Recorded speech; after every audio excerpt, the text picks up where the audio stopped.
Hello बच्चों, स्वागत है आप सभी का आज के हमारे सेशन में। आज के इस सेशन में हम कक्षा 9वीं की पहली कविता जिसका नाम है चांदनी रात देखने वाले हैं। हमेशा किसी भी गद्य या पद्य को शुरू करने से पहले कवि या लेखक के बारे में जानना बहुत ज़रूरी होता है। तो आज की इस कविता के कवि है मैथिली शरण गुप्त। तो चलिए देखते हैं इनका परिचय। मैथिली शरण गुप्त जी का जन्म 3 अगस्त 1886 चिरगांव झांसी उत्तर प्रदेश में हुआ। तो इनकी मृत्यु हुई 12 दिसंबर 1964 में। मैथिली शरण गुप्त जी खड़ी बोली के महत्वपूर्ण कवि है। इन्होंने खड़ी बोली में बहुत सारी रचनाएं की हैं। अब इनकी रचनाएं मानवीय संवेदनाओं से, विशेषता नारी के प्रति जो करुणा की, दया की भावना है, उससे इनकी कविताएं भरपूर होती है, ओतप्रोत होती है। अब देखते हैं इनकी प्रमुख कृतियां। प्रमुख कृतियों में है साकेत एक महाकाव्य है, यशोधरा, जयद्रथ वध, पंचवटी, भारत भारती एक खंड काव्य है, रंग में भंग, राजा प्रजा आदि नाटक हैं। अब देखते हैं पद्य संबंधी कुछ बातें। सबसे पहले तो हम देखेंगे खंड काव्य किसे कहते हैं। इसमें मानव जीवन की किसी एक ही घटना की प्रधानता होती है, यानी एक ही घटना मुख्य होती है। प्रासंगिक कथाओं को इसमें स्थान नहीं मिलता। अब ये जो प्रस्तुत पद्यांश है यह पंचवटी खंड काव्य से लिया गया है। इस पद्यांश में मैथिली शरण गुप्त जी ने प्रकृति की छटा का बड़ा ही सुंदर और मधुर तरीके से वर्णन किया है। चांदनी रात का भी बड़ा ही मनोहारी वर्णन और सुंदर चित्रण यहाँ पर मैथिली शरण गुप्त जी करते हुए दिखाई देते हैं। चलिए अब पद्य की शुरुआत करते हैं। चारों चंद्र की चंचल किरणें खेल रही है जलथल में, चारों चंद्र की चंचल किरणें खेल रही है जलथल में, स्वच्छ चांदनी बिछी हुई है अवनी और अंबर तल में। कठिन शब्द देखिए। चारों यानी सुंदर, मनोहर, थल यानी भूमि, अवनी यानी पृथ्वी और अंबर यानी आकाश। अब देखते हैं अर्थ। कवि मैथिली शरण गुप्त जी ने इन पंक्तियों में चांदनी रात का बहुत ही सुंदर वर्णन किया है। वे कहते हैं कि चांदनी रात में आकाश में सुंदर चंद्रमा बहुत ही शोभनीय होता है, बहुत ही शोभायमान दिखाई देता है। उसकी चंचल किरणें झिलमिल झिलमिल करती हुई मानो जैसे कोई खेल खेल रही है, और ऐसा लगता है जैसे वे जल और जमीन के साथ ही खेल रही हो।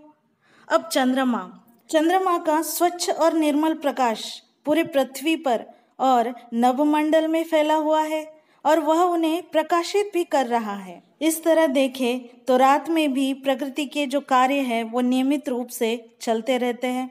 अब बढ़ते हैं अगली पंक्तियों की तरफ। पुलक प्रकट करती है धरती हरित रनों की नोकों से, मानो झूम रहे हैं तरु भी मंद पवन के झोंकों से। अब देखते हैं कठिन शब्द। पुलक यानी खुशी, हरित यानी हरी, तृण यानी घास, मंद यानी धीमा और तरु यानी पेड़ वृक्ष। इन पंक्तियों का अर्थ है कि ऐसे चांदनी रात के अवसर पर पृथ्वी भी अत्यंत खुश है, अत्यंत प्रसन्न है। हरी हरी घास की नोकों से पृथ्वी भी अपनी खुशी प्रकट कर रही है और मंद हवा के झोंकों से पेड़ पौधे भी मानो झूम रहे हैं और उन्हें देखकर ऐसा लगता है जैसे वे भी अपनी खुशी जाहिर कर रहे हैं, व्यक्त कर रहे हैं। अब बढ़ते हैं अगली पंक्तियों की तरफ। क्या ही स्वच्छ चांदनी है यह, है क्या ही निस्तब्ध निशा, है स्वच्छंद सुमंद गंध वह, निरानंद है कौन दिशा। कठिन शब्द देखिए। स्वच्छंद यानी अपनी इच्छा के अनुसार सब काम करने वाला, निस्तब्ध यानी जो बिल्कुल हिलता ना हो एक जगह, सुमंद यानी बहुत धीमी, निरानंद यानी जिसमें आनंद ही ना हो, यानी आनंद के बिना। अब देखते हैं अर्थ। इन पंक्तियों में कवि कहते हैं कि ये जो रात है वह चांद के प्रकाश में पूरी तरह से डूब चुकी है और ऐसी चांदनी रात का वर्णन करते हुए कवि कहते हैं कि यह चांदनी बड़ी गजब की है, कमाल की निर्मल है, स्वच्छ है और यह रात कितनी शांत है। कहीं कोई शोर नहीं, कहीं कोई आवाज नहीं, बस चारों तरफ एक धीमी सी मंद सी सुगंध फैली हुई है। कोई भी ऐसी दिशा नहीं है कि जहाँ पर आनंद का वातावरण न हो, यानी चारों तरफ बस आनंद ही आनंद है।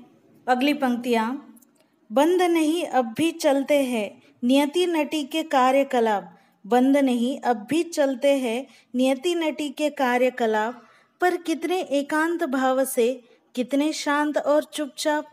कठिन शब्द, नियति यानी भाग्य, होनी, नटी यानी अभिनय करने वाली स्त्री, कार्यकलाप यानी गतिविधियाँ, कार्य। इन पंक्तियों में कवि कहते हैं कि ऐसी चांदनी रात में भी कोई भी गतिविधि यानी कोई भी कार्य बंद नहीं है। रात्रि रूपी यानी रात बिल्कुल एक अभिनय करने वाली नटी के समान यानी एक स्त्री के समान है, और रात में भी यह कार्य बिना किसी रुकावट के चल रहे हैं। बस विशेष यह है कि सब कुछ बहुत ही शांत और चुपचाप हो रहा है, कहीं कोई शोर नहीं, कहीं कोई आवाज नहीं है। यानी रात हो जाने के बाद भी प्रकृति में चल रही कोई भी गतिविधि बस नियमित रूप से चलती रहती है, बंद नहीं होती। तो चलिए बच्चों, आज के लिए इतना ही। मिलते हैं अगले सेशन में, तब तक के लिए धन्यवाद।